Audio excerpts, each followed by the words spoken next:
On parle souvent de motivation, mais la vraie compétence, dans le travail comme dans la vie, ce n'est pas la motivation. C'est la justesse face au réel. Beaucoup de gens souffrent moins de leur réalité que de leur guerre intérieure contre leur réalité. Ils veulent déjà être ailleurs, à un autre niveau, dans une autre vie, avec un autre statut, un autre salaire, un autre corps, un autre destin.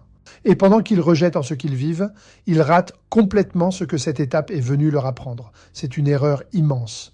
Parce qu'il y a une posture que très peu de gens développent vraiment, la capacité à habiter pleinement l'étape présente. Pas la subir, pas faire semblant de l'aimer, pas renoncer à vouloir mieux, mais la regarder en face et se demander « Qu'est-ce que cette période exige de moi ?» Peut-être que ton problème aujourd'hui, ce n'est pas que ta vie est insupportable. Peut-être que ton problème, c'est que tu refuses encore la mission de ton moment. Tu veux récolter, mais tu es dans une saison où tu dois semer. Tu veux être admiré, mais tu es dans une étape où tu dois te construire. Tu veux diriger, mais tu n'as pas encore appris à te diriger toi-même. Tu veux déjà la reconnaissance, mais tu n'as pas encore développé la solidité. Et c'est là que beaucoup se sabotent. Ils méprisent les petites étapes. Ils méprisent les rôles discrets. Ils méprisent les périodes lentes. Ils méprisent les débuts. Alors qu'en réalité, une vie solide se construit rarement dans les moments brillants. Elle se construit dans la manière dont tu occupes les moments ordinaires. Et il y a une femme dans l'histoire qui incarne cette leçon de manière extraordinaire, Harriet Tubman. Elle est née esclave. Elle a connu la violence, la peur, le danger permanent. Sa réalité était terrible. Elle aurait pu passer sa vie à se dire « c'est trop dur, je n'ai aucune chance, je ne peux rien faire ».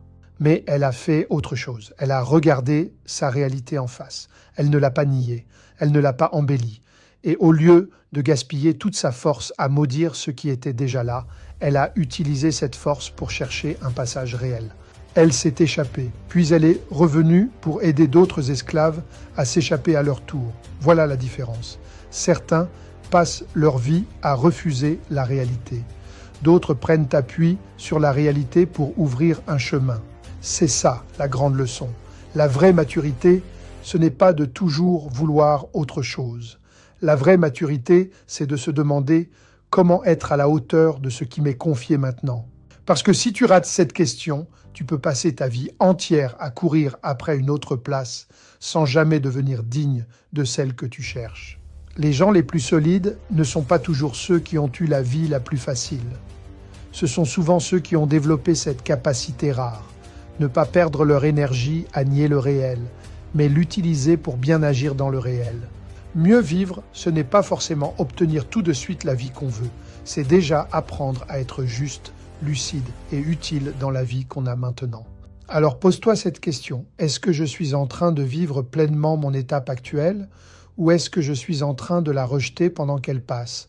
Parce que parfois, le début de la paix, ce n'est pas quand tout change autour de toi. C'est quand tu arrêtes de dire « je voulais autre chose » et que tu commences à dire « très bien, qu'est-ce que ce moment attend de moi ?»